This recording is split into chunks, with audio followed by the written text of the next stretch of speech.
Video के सहारे ही सही, लेकिन अगर आप ये दर्शन कर रहे हैं तो स्वयं को धन्य मान लीजिए। श्री कृष्ण जन्म स्थान मथुरा विराजमान भगवान श्री केशव देव के दर्शन सौभाग्य का ही सूचक है।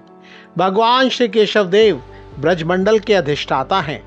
श्री कृष्ण जन्म स्थान पर भगवान श्री केशव देव के इस मंदिर का निर्माण श्री कृष्ण भक्त रामकृष्ण जी डालमिया ने कराया। श्री कृष्ण जन्म स्थान सेवा संस्थान के सचिव कपिल शर्मा बताते हैं कि अत्यंत मनोरम केश वाले पूर्णावतार, रसावतार, प्रेमावतार भगवान श्री केशव देव महाराज के दिव्य श्री विग्रह के दर्शन करने से साक्षात प्रभु का सानिध्य प्राप्त होता है।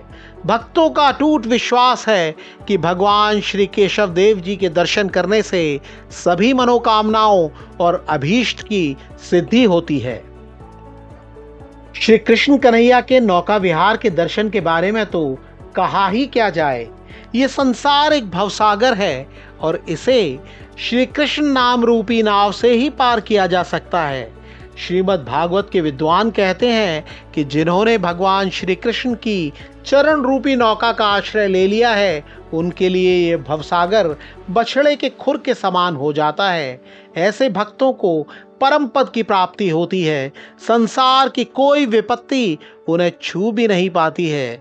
ये तो आपने सुना ही होगा, कबीरा कबीरा क्या कहे चल यमुना के तीर, एक एक गोपी चरण पर 12 कोटि कबीर।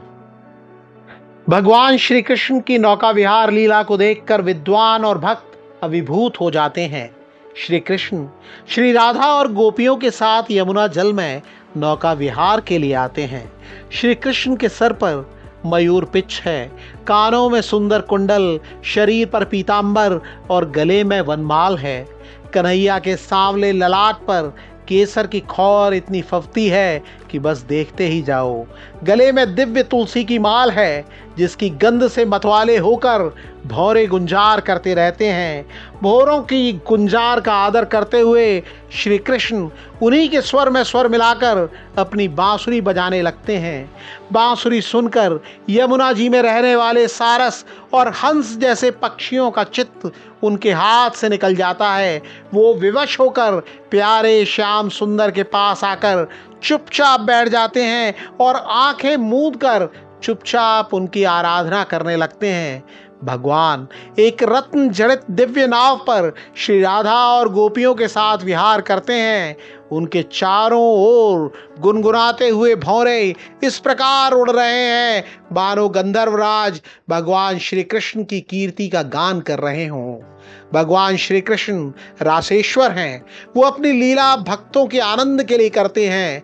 नौका विहार लीला श्री कृष्ण की नित्य विहार लीला है, जो 4 नित्य तत्वों श्री राधा, श्री कृष्ण, गोपियों और श्री यमुना जी का समवेत रूप है। स्कंद पुराण में श्री राधा को श्री कृष्ण की आत्मा कहा गया है। गाय, गोप और गोपियां उनकी कामनाएं हैं। जो इस दिव्य स्वरूप और नित्य लीला के दर्शन कर लेता है, वो स्वयं को धन्य मानता है।